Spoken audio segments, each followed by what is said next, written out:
Welcome to the Leadership Purpose with Dr. Robin podcast.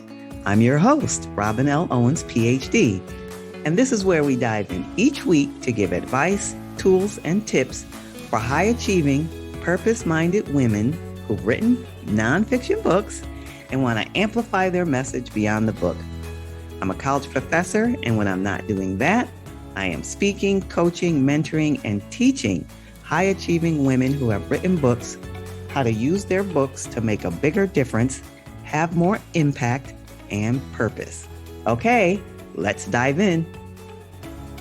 Hi, everyone. Welcome back to another episode of the Leadership Purpose with Dr. Robin podcast. So glad you're listening in. I really appreciate you for taking time out of your busy day, schedule, and life, and all the things to listening to the podcast. I can't say it enough. You have helped us become in the top 10% of podcasts globally, according to Listen Notes. So thank you for doing that. And thank you for your support. All right. Now, today, I'm talking with Nancy Giere. Now, let me say, Nancy, did I pronounce your name right? Giere. It's Giere. Giere. Nancy Giere. Even though I've known you for all this time, I've been calling you. Okay. I know. It happens all the time. All right. So you heard that, everybody. We're talking to Nancy Giere. And let me tell That's you about right. her. She is the author of the new international best-selling book, Bundle Your Brilliance. Turn your expertise into profitable online courses. So as the title infers, you can guess she is a course creation expert, and she works with businesses of all sizes, from solopreneurs to Fortune 100 companies, to turn their expertise into high profit courses. She creates engaging, fun, and interactive programs that get results. And I know that from firsthand experience from collaborating with her. And she's really good at what she does. So welcome, Nancy Giere. I am very glad to be with you today. So glad you're here. All right, so let's jump right in. I gave a little bit of an introduction. Why don't you tell us in your own words more about who you are and about the work you do? Okay. Well, I've spent my whole professional career working in the field of training, and I've had just about every job that you could imagine, from being an instructional designer up to being the director of training and everything in between. And I've also had my own consultancy throughout the years as well. So it's really been my life's work. And I like to help people come up with, well, what can we do to make it interactive and engaging and interesting, so that not only are your clients going to want to buy the course, but they're actually going to finish it. Yeah, that's great. All right, so you kind of gave us the overview of your journey. So how'd you start in the area? It sounds like it all kind of maybe falls under the umbrella of training, not quite sure. Yeah, that's where, I fell into working in training. I was asked a long time ago by my boss to create a course, and I'd never done it before. So I had no idea what to do, but I said, sure, why not? I'll do it. And, it turned out okay. It probably could have been a lot better because I just, was just going on instinct, but I really enjoyed it. And so from there, then I started just looking into different jobs, and sort of training then became my profession. And I had an opportunity at one or two jobs later to work for a company where we were creating, at that time it was called computer-based training. So it was all for software. And it was a whole cohort of people that were hired at once, about 40 of us. And we all had to kind of learn the same process and methodology. And that's where I learned about instructional design as a way to approach creating training programs. I had no idea there was even a thing. And while I was doing the work on the job and getting regular feedback from my managers, they also brought in a graduate program. So on our lunch hour, we were taking graduate courses. Wow. I was doing the work and then learning about it from the bigger picture. And then that, it was a huge trajectory in my career, because it was so wonderful to get feedback where every day it was, okay, what do we do to make it better? What do we do to make it better? Mm-hmm. And I try to carry that, spirit forward. And the people that I work with, my clients now, to say, okay, what do we do to make it better? Was there something in your early life and or development that gave you a hint that you'd end up doing this sort of training, even though you had different variations of it? Did it start somewhere in a time long ago? That's a good Away? question. I understand that Yeah. was really a long time ago, but I think I was more of a storyteller and the little entertainer because I'm the youngest of five children. So, what I had to be entertaining to get people's attention and there was a huge age span in my family. There was a 15-year difference from oldest to youngest. So, to be heard was a challenge.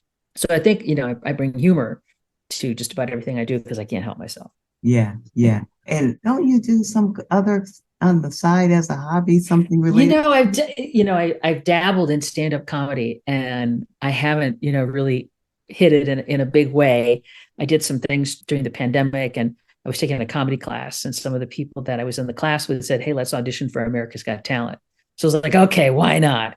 And I actually made it through 3 rounds of auditions, Oh, wow. which surprised me. I never got to see the hosts of the show, right? I didn't get to that place, but it was crazy doing everything virtual because when you're, if you're telling a story, if you're doing anything virtually, if people have their mics off, you don't necessarily know how they're reacting. You can maybe get something from eye contact, but not everybody's looking at the camera. So it's really hard to know, are they with you? Right. Or not. So are you talking while they're still laughing? You don't know. Which is amazing that you got through those 3 rounds. Yeah, it was fun.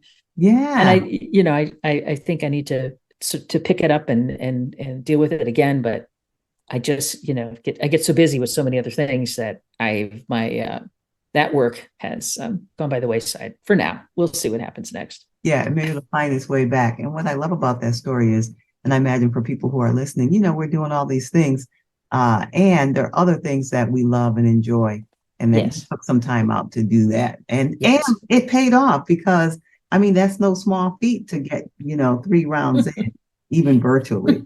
So I hope that inspires people to do the things that that are in their heart to do, in addition to the work that they're doing that's up front. All right, so let's talk about your book, Bundle Your Brilliance. The title's very clear, but tell us the premise of the book. Well, the premise of the book came from really observing the number of people that are creating courses. I mean, it's like all the cool kids are doing it now, right? Everybody's got to have a course. And I think that came out of the shift that we all had to make during the pandemic. And when I looked at a lot of what was out there, it was kind of disappointing. And it was clear that this whole kind of entrepreneurial crowd, mostly authors, speakers, and coaches, have great content, great ideas, but didn't have the clarity around, well, how do I package it in a way that's going to make sense? And so that prompted me to write the book specifically to that audience. And it's very practical, very much how to step by step, to get you from idea to implementation. Yeah, what a wonderful resource to have, from idea to implementation. That's the whole journey. That's it. It's the end-to-end process. Yeah, that's wonderful. That's wonderful. All right. So you talked about you came to write the book because basically there was a need out there, and it builds on your lifelong, sounds like, career in training and development, even though you started. All right. So let's separate that part of you from this whole author part of you. Now, let me tell you about what I mean by author. It could be any aspect of your authorness. the writer part, the part of now putting your expertise out there, the part of promotion, any part of your author self. Okay. So with that in mind, what would you say is or was the biggest challenge related to that? But I think that there's 2 very different challenges. I think the marketing and promotion is the biggest challenge because it's ongoing. You can do and you can work and you can get the bestseller campaign going and you have your 15 minutes of fame, right? And you do what you need to do to hit the top of the charts. I happened to hit it in online and distance learning, so I was really happy about that because that was a great place for that to happen. Congratulations! And thank you. The work to get there. There's a lot to get there, but now I'm in the situation of, okay, what do I do to keep the momentum going? Because one of the things that really, for me personally, my part of writing the book was to give me authority. to position myself as a thought leader in this space. So it's more, I don't think that it's not that the book is going to make me a fortune, but what I do with the book is what will make a difference. And I think, once you write a book, people see you differently, because it's not something that a lot of people aspire to do it, but not everybody puts in the work to get it done. The writing of it was pretty straightforward because I was writing about a process. So, it was the chapters, the structure of it was very clear. I had I had workshops that I had done for this audience on the topic. So I had a good foundation to start with. And you have to, I think one of my biggest lessons learned is when you're budgeting to do this, you have to think about not only what it's going to cost you to write it, but what it's going to cost you to get it produced and marketed and out into the world. Yeah. That was my, so now I know better.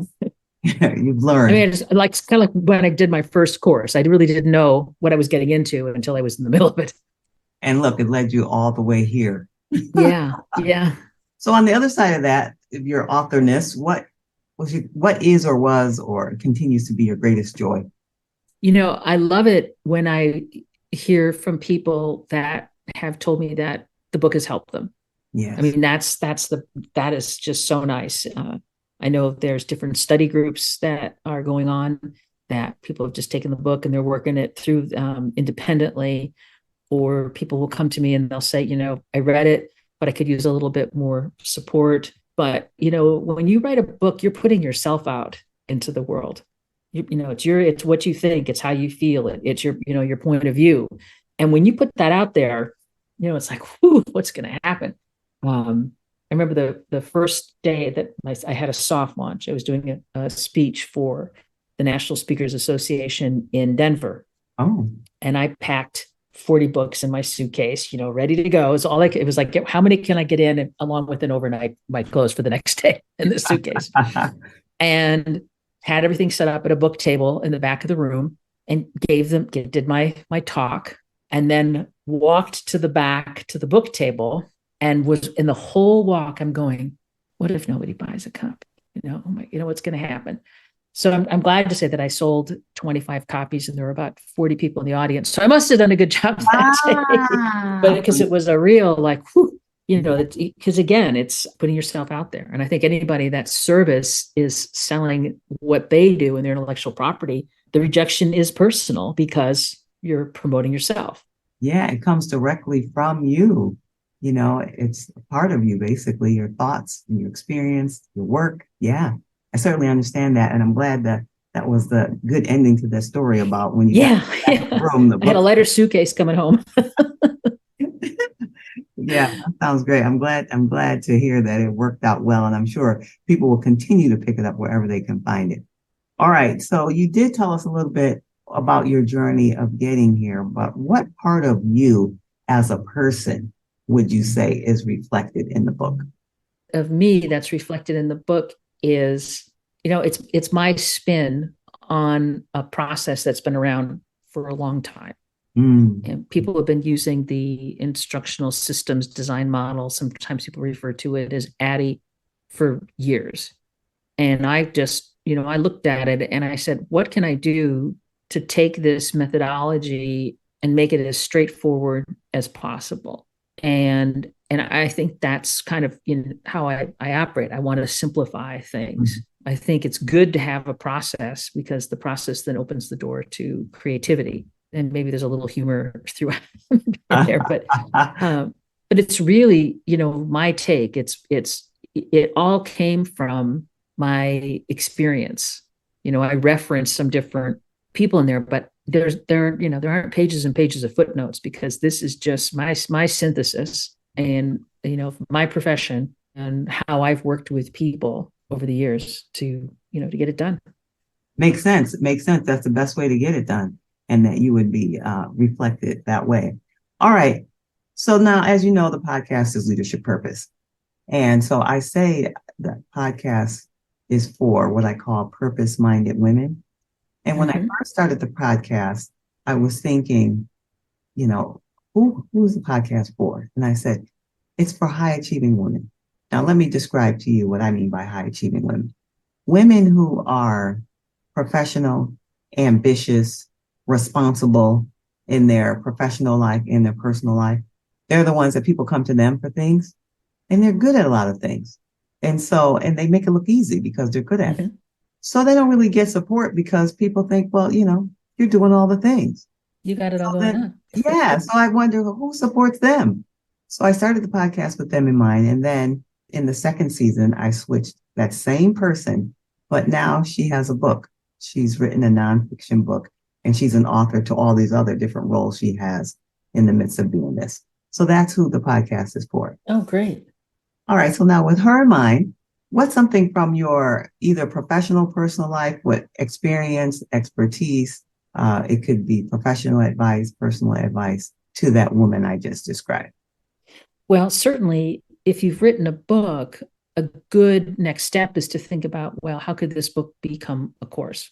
It's a good stepping stone. And to really think about, what does this book do for my profile? How does it elevate? How can I use it to continue to elevate my profile? How can I use it to connect with my audience? If you've written a book, then there's also the opportunity to go out on the road or in Zoom and do speeches. So the book can be a part of that process to say, hey, I'm going to do the speech. How about if everybody in the audience gets a copy of my book? And then I think that's where I think the real money from a book and comes from tying it into speaking engagements, because you can sell a volume of at 1 month in one time, and everybody has something to remember you by when you have that type of an engagement, which could open up the door to more work to reach more people. So let's say you go and you talk to an association. Well, that association, there's people from all different companies that are there. So you just open the door to yourself into all these different companies. So that one person can take your message, if they like it, back to the company, which then allows you to spread and share wider inside that company. I think that's really, after you write it, you got to get out and talk about it. Yeah. It's a good thing we write books that we like. Yeah. We have to talk about them. All right. So that's great. All right. So now in this theme, leadership purpose, what's your thinking about purpose? Do you think it's important to have a sense of purpose in your work? And if so, why? And if not, why not?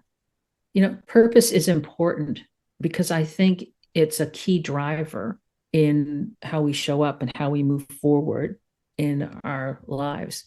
And I think it can change depending on our life experience. Some people that have gone through some really difficult times may wake up in the morning and go, man, why am I going through all of this? What's the message in all of this?